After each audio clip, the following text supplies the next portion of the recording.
Muito bem, amigos da TV Vazealegre.com, o nosso abraço, o nosso carinho, o nosso desejo de boa sorte para todos vocês. Estamos chegando com mais uma live aqui no nosso canal, hoje, quarta-feira, desejando a você que esteja aí passando por momentos de muita alegria e felicidade e que você tenha realmente momentos muito felizes, é o que a gente deseja sempre de coração, tá? Bom, trabalhamos em nome de JC Gás Super Gás Brás, a entrega mais rápida da cidade. É só ligar que o pessoal está pronto para atender você. Também de Pit Stop Skol, a cerveja mais gelada da cidade. E ADL Link Telecom, internet de qualidade para você. Bom, pessoal, estamos mais uma vez aqui com Tatiane Costa, nossa psicóloga, né, nossa parceira aqui do canal. Prazer em recebê-la mais uma vez. Tudo bem, Tatiane? Tudo bem. Bom, hoje a gente vai abordar um tema, né, que é a esterilidade. Não é o fim do mundo e também não precisa levar ao fim de uma relação, né? A paternidade aliás, e a maternidade nos seres humanos são funções principalmente simbólicas e não exclusivamente biológicas. Mas sempre há alternativas, segundo a matéria aqui do site A Mente é Maravilhosa. Mas um diagnóstico de esterilidade, eu imagino que seja sempre muito difícil, né, Tatiana? Porque naturalmente o homem e a mulher sempre pensam, né, em tese que querem ter filhos, né? Então é um momento complicado receber um diagnóstico desse, né? Assim como a gente falava semana passada sobre o diagnóstico de câncer de mama, qualquer diagnóstico que ele impacte de alguma forma uma expectativa criada, ele é vivido como uma fase de luto, ele é recebido como um luto. E aí o diagnóstico de infertilidade, ele acaba adentrando muito o simbólico. Então, eu posso escolher não ter filhos. Mas aí me passa a falsa sensação de segurança de que eu controlo isso. Mas a partir do momento que alguém me comunica que eu não posso ter controle sobre isso, então eu não vou ter, eu não vou gestar, digamos assim. Biologicamente, por uma imposição, acaba mexendo muito. Então, é uma coisa que a gente já falou até sobre compulsão alimentar, de que acende um alerta no cérebro do eu não tenho, então eu quero, eu preciso. E muitas vezes a gente já percebeu situações em que casais eles não tinham tanto esse desejo aflorado de ter filhos, mas eventualmente chegou um diagnóstico de infertilidade. Eu acompanhei um caso que o diagnóstico de infertilidade ele chegou através de outro diagnóstico. Então, era o homem e ele estava investigando outra forma de adoecimento e o diagnóstico de infertilidade veio junto. Mas eles, até então, não era um pensamento para eles ter filhos. Mas a partir do momento que aquele diagnóstico implicou na incapacidade de fazer gestar, no caso dele, aí eu quero. Então, me acende a coisa do eu preciso, então eu não terei filhos. E aí, como o Nonato mesmo citou agora, gestar de forma biológica é simbólico, não é a única forma possível de exercer a maternidade e a paternidade. Existem outras alternativas. Os casais que desejam muito ter filhos,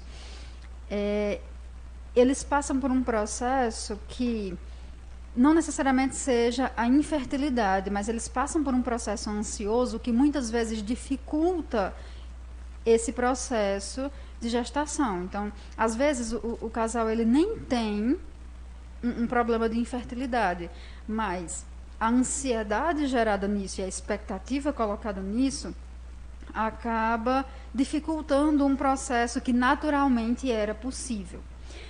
O impacto psicológico que isso causa, que um diagnóstico desse causa num casal, é semelhante ao luto, como a gente falou, porque ele sinaliza essa perda simbólica que eu fiz anteriormente. Então, envolve muito a quebra de uma expectativa, envolve uma frustração. E quando chega esse diagnóstico, esse casal ele já tem passado por uma sequência de frustrações anteriores. Então, foram inúmeras tentativas frustradas, então eles passaram muito tempo tentando gestar de forma natural, e isso foi frustrado, e aí eles começaram a tender a investigações no casal que pudessem sinalizar a possibilidade dessa infertilidade. Então, já é um casal que é psicologicamente frágil. Eles já estão fragilizados por todo esse processo de decepções e frustrações que eles já vêm. E aí, esse diagnóstico, ele acaba dificultando muito lidar. Então, é um processo em que a relação em si, ela sofre um desgaste. Mas o diagnóstico em si, ele acaba sendo um estopim para muita coisa. Então, esse casal, ele precisa ter uma rede de apoio muito forte, porque, assim como você já falou no início da matéria, o fato de ser infértil não significa o fim de uma relação, porque a relação não se baseia em ter filhos dessa forma. Ter filhos, se for algo importante ou fundamental para o casal, existem outras formas de ter filhos. A adoção, por exemplo, ela é possível. Mas, se eu me baseio nisso, a minha relação ela já começou errada. Só que é inevitável que, quando eu recebo esse diagnóstico, seja do homem ou seja da mulher, o parceiro ele tem que lidar com a concretização de, se eu permanecer com essa pessoa, eu jamais vou gestar, seja homem ou seja mulher, eu não vou, por essa via biológica natural, eu não terei a possibilidade de ter filhos. E ele tem que lidar com essa possibilidade que se torna concreta, que se torna real. Não é a única possibilidade, mas ela se torna real. E quando ela se torna real, eu preciso lidar com isso de alguma forma. Eu estava vendo aqui, essa matéria ela é de junho agora de 2020, né, e diz assim que a esterilidade é um problema cada vez mais comum. Estima-se que atualmente 1 em cada 6 casais enfrenta essa realidade. É um número considerável, né? Porque assim, é algo comum, a gente pode dizer assim, né? Sim, gestar é algo comum, tipo, nossos corpos foram preparados biologicamente para isso, assim como não gestar. É também algo comum. O peso disso ainda recai muito sobre a figura feminina. Então, um casal que tenta a longos períodos e não consegue, geralmente a primeira pessoa que busca ajuda é a mulher, porque ela sinaliza para si mesma que o problema pode ser ela, que pode ser algo com ela.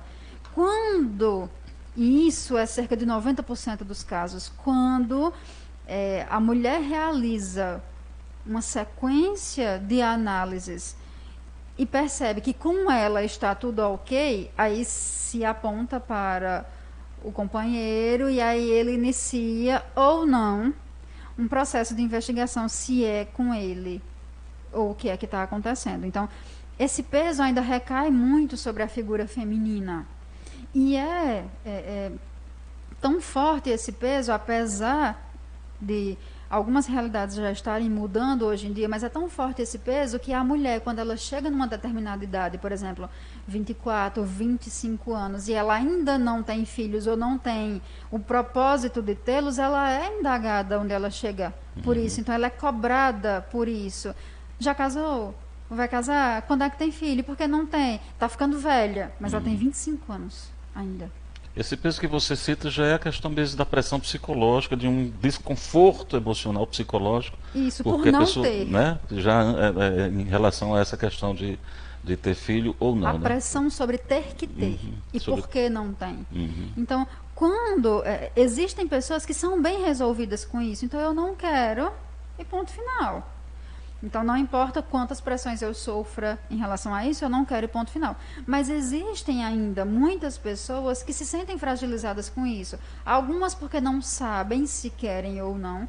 Outras que começam a mentalizar essa cobrança e a dizer, realmente, esse pessoal tem razão, eu já tenho tal idade e eu ainda não tenho planos para isso. Como vai ser ou como é? Então, ela começa a pensar em uma realidade que para ela não era possível.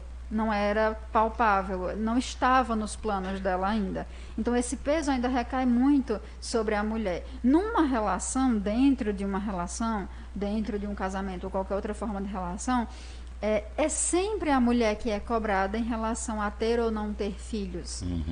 Então, já faz muito tempo que esse casal se relaciona e não tem filhos. Aí já vem o questionamento. é porque não quer, é porque não pode. Então, isso é outro fator que gera pressão. Eu não sei a vivência daquele casal. Eu não sei se de fato eles querem e eles tentam e eles não entendem porque não acontece. E a minha cobrança piora essa situação interna que já é tensa. Eu não sei se de fato eles não podem, mas eles não têm a necessidade de expor que não podem. É uma realidade que é deles e eles vivenciam da melhor forma. Ah, e tu não tem, mas tu não pensa em adotar, não. Então as pessoas elas têm uma tendência a querer, não é nem se meter, mas a querer definir Moldar, né? a vida da pessoa. Então dizer como ela deve agir, o que ela deve fazer, quais as escolhas que ela tem que fazer. E tudo isso acaba gerando um desconforto psicológico muito grande, porque a maioria dessas pessoas está fragilizada por processos próprios.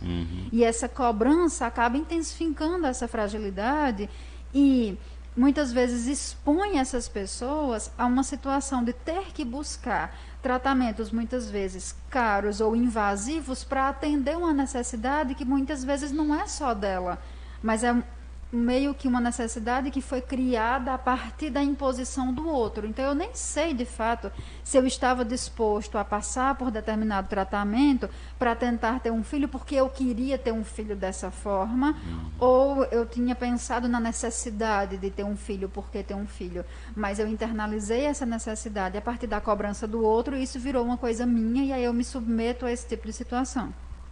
Pronto. Aí depois que a pessoa descobre que tem um problema de esterilidade, né, que não vai conseguir já gestar essa questão toda, aí vem os conselhos dos amigos sobre a questão. Ah, mas fulana fez uma simpatia, não é porque você anda muito nervosa, você não consegue relaxar, né, fulana vivia assim também nessa pressão, mas depois fez lá qualquer coisa, uma simpatia, fez sei lá, tomou alguma coisa, enfim, depois engravidou. Porque tem essa pressão também, né? Com essa história dos amigos, essa coisa cultural, né? Sim, tem. Da família. E esse processo, essa parte, ela acontece muitas vezes antes do diagnóstico de fato da infertilidade, mas esse casal ele já é tentante há bastante tempo e isso não acontece. Então, as pessoas começam a dar as suas próprias impressões em relação àquilo e a diagnosticar o que está acontecendo de fato. Então, a maior parte das vezes eles culpam a ansiedade do casal em relação a ter filho como o culpado por não ter. E aí citam-se esses exemplos que você falou, de que fulano, quando fulano esqueceu, pronto, aí engravidou, como se fosse algo assim, tão simples e como se fosse algo tão determinante. A ansiedade, ela interfere no processo, porque ela interfere no corpo, então ela acaba interferindo no funcionamento como um todo. Quanto mais ansioso, menos as coisas vão funcionar como deveriam. Então, a ansiedade interfere no processo gestacional, mas ela não é determinante. Não é ela a causa. Então, eu posso já ter alguma dificuldade, ou meu parceiro ter alguma dificuldade, e a ansiedade intensifica isso. Porque eu vou criando expectativa após expectativa e vou me frustrando diante da negativa daquela expectativa que eu criei. Então intensifica e dificulta ainda mais o processo. Mas é muito raro a gente dizer que a ansiedade é a causadora de um processo de não gestação, porque a não ser que isso seja dentro de um diagnóstico muito bem definido, ela é apenas um fator dificultador, mas ela não é a causa. Então não é simplesmente, esquece que tu engravida. Como é que eu esqueço se eu já estou pensando nisso? Isso não só aumenta a culpa da pessoa, que ela já vem com essa coisa, a culpa é minha, que eu não faço as coisas direito, sei lá. Isso não só aumenta, a pessoa fica pior do que o que já estava, né? Aumenta a pressão e aumenta a ansiedade, porque agora eu não posso ficar ansioso. E eu fico muito mais. Então isso só piora ainda mais a situação. É a mesma coisa dizer, não pense no elefante rosa. É a primeira coisa que eu estou pensando. Então não fique ansioso. Eu já estou. Como é que eu não fico se eu já estou? Então isso só aumenta a pressão e só piora a situação. Tatiane, essa questão dessa questão da esterilização, isso pode ser uma prova de fogo para o casal, ou seja, porque pode causar uma rachadura naquele relacionamento, enfim, isso pode gerar um conflito interno entre as duas pessoas, se elas não souberem lidar com essa questão, conversar bastante, procurar discutir, ver, entender ao lado que uma pessoa pensa, o que a outra pensa, enfim. Quer dizer, as pessoas podem se fechar, né, para isso e acabar gerando um muro entre as duas. Quer dizer, isso pode ser uma prova de fogo para um relacionamento. Sim, pode, principalmente dependendo de quais foram as expectativas que eu criei em relação ao propósito daquele relacionamento. Então é como eu até pincelei no início de que quando eu estou num relacionamento porque eu quero ter filhos, aí isso já traz um peso desnecessário, porque o meu relacionamento ele precisa ser um relacionamento independente do fato de ter ou não ter filhos. Quando o diagnóstico de infertilidade ele chega, independente se for para o homem ou para a mulher, o peso maior ainda recai sobre a mulher, porque quando é ela que não pode gestar e o marido supostamente sim, acaba ocorrendo uma cobrança muito grande em relação a ela. Quando é o homem, ele se cobra, porque o homem acaba tendo o que a gente chama às vezes de masculinidade frágil, de que o fato de não poder gerar filhos é como se mexesse na masculinidade dele. Então, o incômodo que gera não é só o fato de não poder ter descendentes, não, é porque é como se ferisse a própria masculinidade. E ele não é um homem completo. Ele não é um homem completo, isso. Então, ele é visto de forma... tadinho, nem pode ter filho, então precisamos apoiar, precisamos... A mulher não. O peso na mulher é diferente. Então, ela é vista como alguém incapaz de gerar. Então, é como se ela fosse insuficiente para aquilo que ela se propôs. Ela não vai servir nem para ser mãe, como se isso fosse um rótulo e ser mãe fosse isso. Então, ainda assim, ela acaba tendo um peso maior. E não é isso. Um relacionamento entre duas pessoas, ele não se resume a ter ou não ter filhos. Continua sendo um relacionamento entre as duas pessoas. E, sempre reforçando, existem inúmeras formas de maternagem. Não é o fato de gestar no ventre próprio a única forma que me define como mãe. Existem outras formas de ser mãe. E ainda existem as pessoas que não querem ser. Mesmo que possam ou mesmo que não possam, elas não querem ser. E até isso precisa ser respeitado. Então, mas tem mães que desejam muito e não podem, certo? Então, elas precisam lidar com essa demanda que é própria e ir buscar elas ou eles a rede de apoio necessária para isso. Então, o casal ter uma rede de apoio é fundamental nesse processo, até para que eles consigam elaborar e entender de onde vem essa necessidade do ter ou não ter filhos, de onde vem essa necessidade do só é filho se gestar. E se pode amadurecer a ideia, não posso ter, mas quero adotar, e aí enveredar em outra situação. Ou não quero ter, não quero adotar, mas eu vou maternar de outra forma. Então, não é só a questão do adotar também. Então, tem pessoas que exercem a maternidade com sobrinhos, com pessoas em situação de rua, em instituições que acolhem crianças. O fato e o ato de cuidar e amar não significa dizer que precisa ser do meu sangue, mas o ato de cuidar, esse independe de ordens biológicas. É engraçado porque tem um tabu em relação a isso, aliás, um não, vários, né, tabus, porque às vezes tem casais que, por exemplo, a mulher procura fazer a investigação sozinha, né, para saber se ela tem algum problema, e muitas vezes o homem procura fazer a investigação sozinho para saber se ele tem um problema e se fica escondendo do outro. Quer dizer, uma coisa, é um receio, um medo muito grande de ter, né, esse problema de esterilidade. Quer dizer, isso só dificulta cada vez mais, né? E aí, isso, que é muito comum, sinaliza o quanto as pessoas são pressionadas a isso. Então, é como se casei ou fui morar junto, precisa ter filho. E não é assim que funciona. Então, as próprias pessoas integrantes da relação, elas se sentem muito pressionadas às vezes, e a mulher buscar o auxílio profissional quando a gestação não vem é algo infinitamente mais comum do que o contrário. O homem buscar isso geralmente já vem de uma diagnose negativa da mulher. Então, vai lá olhar se o problema é teu, se existe de fato um problema, porque muitas vezes o casal tem dificuldade de gestar, mas não é uma infertilidade. A gente precisa lembrar aqui que o que a gente está falando é o diagnóstico de infertilidade, é a impossibilidade de gestar. Então, comprovada já. Comprovada, então não tem como. Biologicamente não há o que fazer, você não tem como gestar.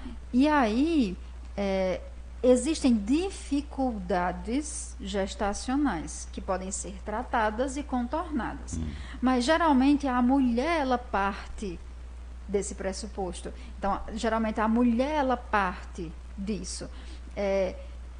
Quando eu falo diagnóstico de infertilidade, não entra nem aquela questão da possibilidade da inseminação artificial, porque a inseminação artificial ainda se torna uma possibilidade, muitas vezes não viável para todas as pessoas, mas ainda assim uma possibilidade, porque eu não posso... o processo de fecundação, ele não acontece naturalmente comigo, mas se ele acontecer fora e for implantado, eu consigo desenvolver a gestação. Isso ainda não é o que eu falo de infertilidade. A infertilidade é onde, de fato, não há possibilidades, não há mais o que fazer. E aí, muitas vezes, esse processo de diagnose na mulher negativo, muitas vezes o homem faz o processo e também não tem impeditivo. Às vezes eles encontram redutores, dificultadores, mas não impeditivo.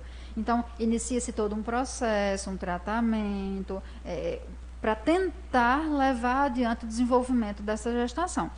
Mas, quando o diagnóstico, de fato, taxa que não há o que fazer, é aquela coisa do colocou a pedra em cima e aí vamos partir para outra possibilidade, essa vivência do luto, ela não se torna tão mais intensa do que eu perceber que eu tenho uma dificuldade. Ela apenas se concretiza. Então, certo, agora eu percebo que não há mais para onde ir, não há mais o que fazer.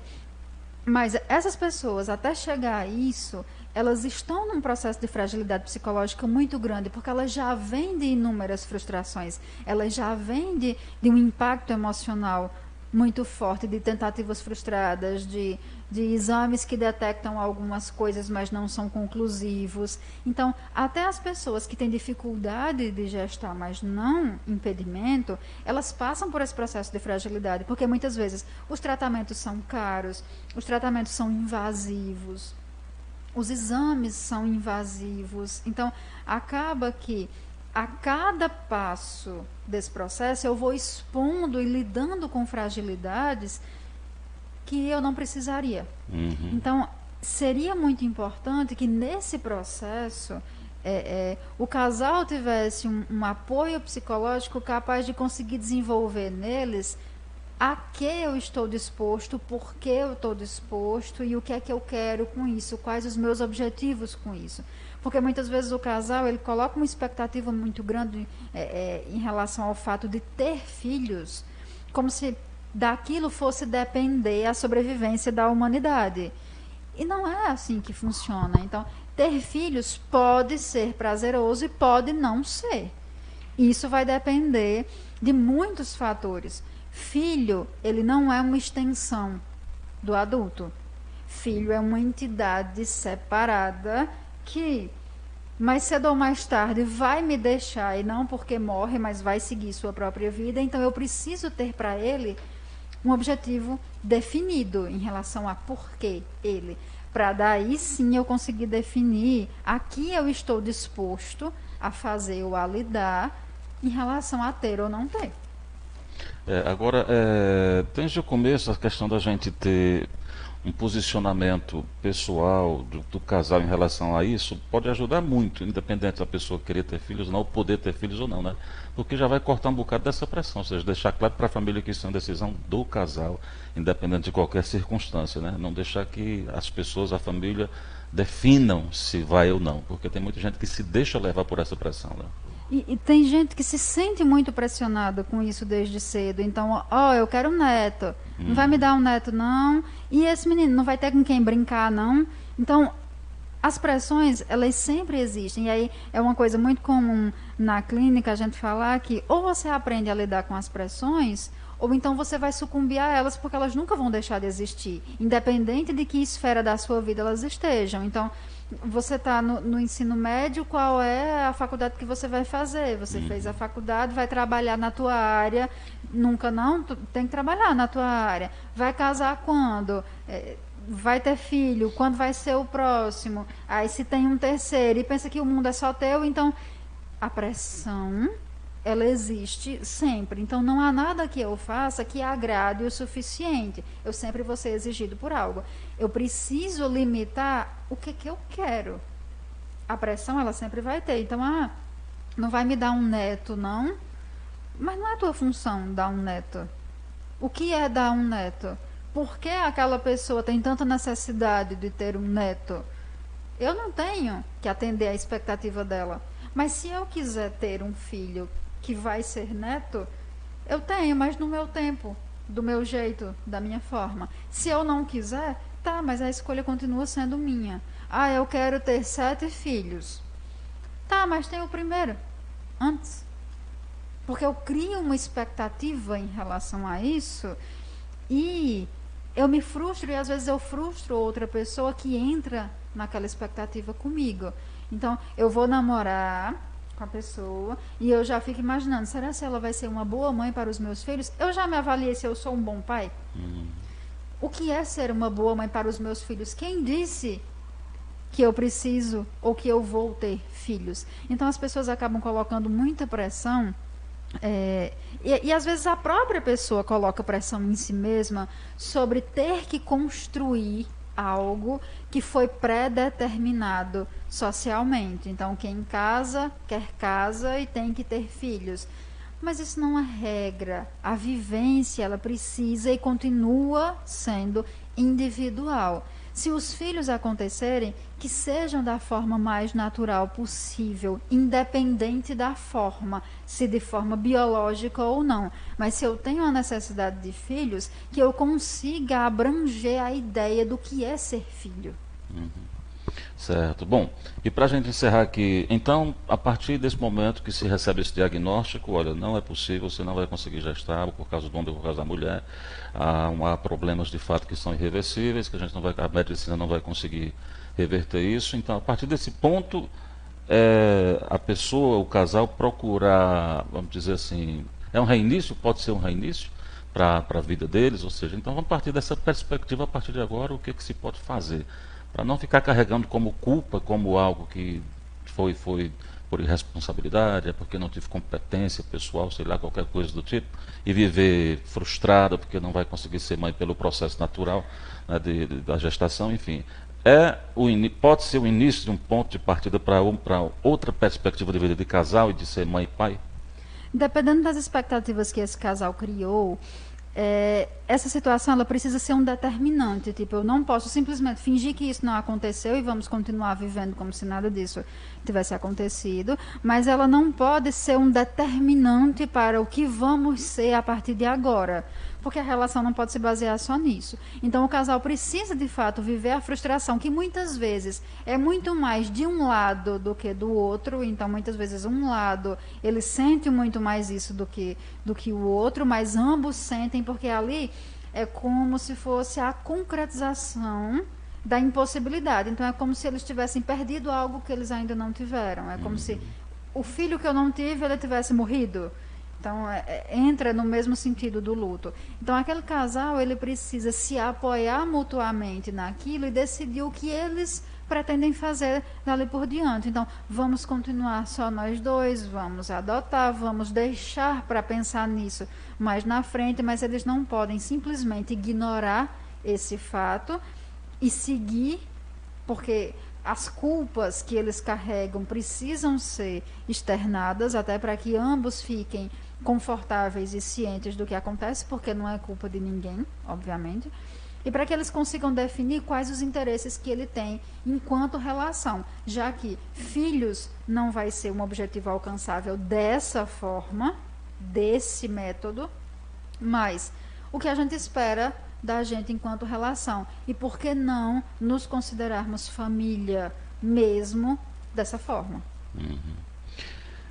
O fato é que a gente, por exemplo, um casal se percebe, se vai notando que há problemas antes mesmo do diagnóstico, não esconder, não tentar fugir disso, né? Tentar enfrentar isso da forma mais natural possível, né? E procurar sempre uma solução, uma ajuda profissional, procurar os caminhos, enfim. Isso vai ajudar e muito, quanto antes o casal fizer isso, muitos problemas que podem ser gerados de conflitos, de culpas e tudo mais. Então, quer dizer, tratar dessa questão de forma natural, mas séria e tudo, é o caminho mais curto e mais fácil, vamos dizer assim, entre aspas, para evitar problemas emocionais e psicológicos depois, né? Por toda a pressão que é criada em torno de um casal em relação à procriação ou não, é, é muito comum que haja uma certa, digamos assim, uma certa excitação em relação a isso. Tipo, o próprio casal ele fica ansioso sobre a possibilidade de ter ou não ter, ou quando ter ou não ter. E aí é como eu falei no início, de que quando é só minha a escolha de não, eu posso deixar para ter quando eu quiser ter, é diferente do fato de alguém olhar para mim e dizer, não, você não pode ter em época nenhuma, de forma nenhuma. A taxação disso é diferente. Então, nós sempre queremos ter a sensação de controle e a falsa sensação de segurança que isso traz. Então, se eu estou me sentindo inseguro de alguma forma em relação a isso, merece essa investigação? Cabe essa investigação? É fundada essa investigação? Porque muitas pessoas com transtorno ansioso, elas imaginam certos processos de adoecimento e elas investigam doenças que não têm fundamentação nenhuma, que não tem por que investigar. Então, tem algum fundamento para aquilo? Tem alguma suspeita que possa me levar àquilo? Então, por que não conversar abertamente dentro do casal e partir para a investigação, para a comprovação ou não de que de fato aquilo acontece, o que é que acontece, quais as possibilidades daquilo. Mas, no meio de tudo isso, é interessante que esse casal consiga definir quais as expectativas que eles têm em relação a isso. E aí o porquê dessa necessidade tão pungente de ter filhos dessa forma. Muito bem, pessoal. A gente conversou então com a psicóloga Tatiane Costa sobre como lidar com o diagnóstico de infertilidade, que é uma coisa comum que acontece a cada 6 casais, um casal tem esse problema, alguém tem esse problema, apresenta essa dificuldade e tem, portanto, que lidar com essa fase da vida, com essa situação, com esse novo olhar, essa nova perspectiva em relação a gestar filhos ou não, a criar, constituir família da forma, né, natural, como a gente sabe. E isso para algumas pessoas é muito importante, para outras pessoas é muitíssimo importante, e dependendo dessa importância que se dá, isso pode gerar realmente uma confusão mental, uma confusão emocional e conflitos, né, para o casal, destruir um casamento, já, cobranças excessivas em relação a uma pessoa que não pode mudar uma realidade que não é dela, enfim. Por isso que é importante a gente tratar, questionar, e discutir, falar, procurar as soluções, procurar a rede de apoio, ver o que pode ser feito e o que não pode, porque de fato isso vai ajudar você a ter uma vida melhor, uma vida mais saudável, uma vida mais tranquila em relação mesmo com esse problema, né? Então, por isso que a gente está tratando desse assunto hoje aqui. E se você quer informações, né, orientações profissionais em relação a este ou outros assuntos, fale com Tatiane Costa, que ela vai contar para a gente agora o dia, o horário, local e contato de atendimento. De terça a sábado e o telefone é 9625 1227. Até semana que vem. Até. Obrigado, Tatiane. Obrigado a você que acompanhou a gente. Tudo de bom. Fiquem com Deus. Eu volto já já com o Dr. César Gregoriani falando sobre questões eleitorais. Daqui a pouquinho, tá? Vamos só reconfigurar a live e a gente volta. Até já, pessoal. Tchau.